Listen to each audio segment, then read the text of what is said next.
আমি একটা স্টল পেয়েছি এখানে ইংলিশ ভার্সনের জন্য।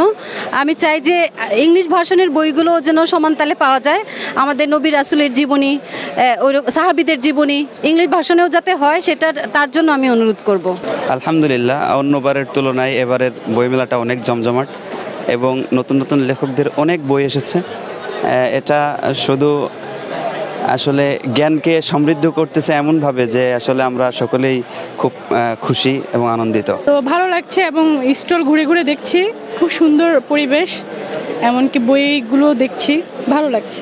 আলহামদুলিল্লাহ খুব ভালো লাগছে, মানে এরকম একটা আয়োজনে খুব অল্প মানে স্বল্প মূল্যে বই পাওয়া যায়। যাদের যাদের ইসলাম সম্পর্কে জ্ঞান পিপাসু বা জ্ঞান জানার আগ্রহ আছে, তারা এখানে এসে বই কিনতে পারে।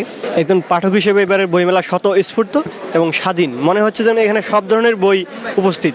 এরকম ইসলামী খিলাফত, ইসলামের ইতিহাস, তারপর বাংলাদেশের সামগ্রিক যুদ্ধের ইতিহাস। এক কথা এখানে কোনো বাধা নিষেধ নাই কোনো, এখানে যে যা পাচ্ছে সত্য ইতিহাস তুলে ধরার প্রচেষ্টা চালাচ্ছে। খুব ভালো, এটা স্পেস অনেক বড়, আগে স্পেস কম ছিল, তো সেই জায়গা থেকে এটা মানে ভালো। বই এখনো কিনে নেই, দেখতেছে, ঘুরতেছে, কিনবো। বইমেলা তো অবশ্যই ভালো, কারণ জ্ঞানের বিস্তার হচ্ছে, একই সাথে বইয়ের প্রচারণা হচ্ছে, সেই হিসেবে আর পরিচিত অনেকের সাথে দেখা হচ্ছে, একসাথে কথা হচ্ছে। আলহামদুলিল্লাহ অনেক ভালো লাগতেছে। খুবই ভালো লাগতেছে।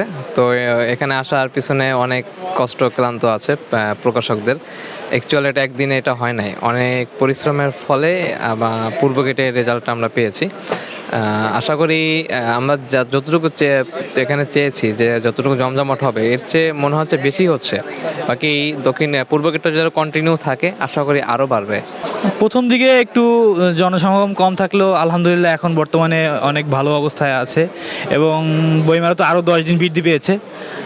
মোটামুটি যে কম হওয়ার কথা ছিল, 20 দিন হওয়ার কথা ছিল, সেটাকে 1 মাস হওয়ার কারণে ব্যবসায়ীরা মোটামুটি স্বস্তির নিঃশ্বাস ফেলেছে।